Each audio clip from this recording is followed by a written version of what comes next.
اور علماء فقہا فرماتے ہیں کہ جس نے خشوع خضوع کے بغیر نماز پڑھی اس کی نماز ہی نہیں ہوگی.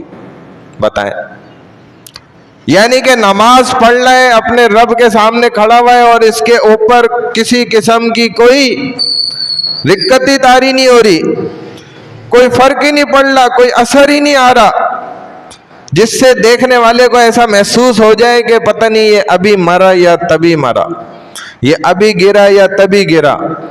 اور واقعی اللہ والے تو ایسے ہی تھے، ایک اللہ کی تکبیر نکلتی تھی اور ان کی سانسیں نکل جاتی. ایسے لوگ گزرے. تو اکثر فقہا نے یہ لکھا ہے کہ نماز اس کے بغیر صحیح تو ہو جائے گی لیکن واقعی وہ تاثیر نہ ملے گی جو نماز کی ہونی چاہیے تھی. لہذا نبی علیہ الصلوۃ والسلام نے کیا فرمایا تھا کہ قرب قیامت میں ایک تم یہ بڑی نشانی دیکھو گے کہ بھری مسجد ہوگی نمازیوں کی، لیکن ایک بھی نمازی خشوع اور خضوع سے نماز پڑھنے والا تمہیں اس بھری مسجد میں نہیں ملے گا. ڈھونڈتے رہ جائیں گی تمہاری آنکھیں کہ کوئی ایسا تڑپتا نظر آ جائے. اور ایسے بہت سے واقعات ہوئے. اللہ والے رشتہ ڈھونڈتے ہی ایسے تھے. نیک لوگ، ایک عام مسلمان رشتہ ایسے ہی اپنی بچی کا ڈھونڈتا تھا، مسجد میں بیٹھ جاتا تھا، مختلف مسجدوں کے چکر لگاتا تھا، دیکھتا تھا کون نوجوان ہے جو خشوع اور خضوع سے نماز پڑھ لے اور نماز میں خوب روتا ہے. اس کو 2 4 8 10 بار چیک کرتا تھا، بولتا تھا یہ اسی سے رشتہ کرنا ہے بچے، وہیں رشتہ دے دیتے تھے. اور اب کیا دیکھتے ہیں اللہ بچائے. بہرحال تو خشوع کرنے والے وہ نہیں ہیں جو اپنے رب سے ملنے کا یقین گمان نہ رکھتے ہوں. اب خشوع خضوع سے نماز پڑھنے والا اس کی نشانی کیا ہے؟ دیکھیں آگے اللہ بتلا رہے ہیں کہ الذین یظنون، یہ آج کی آخری آیت ہے، الذین یظنون انہم ملاقو ربہم وانہم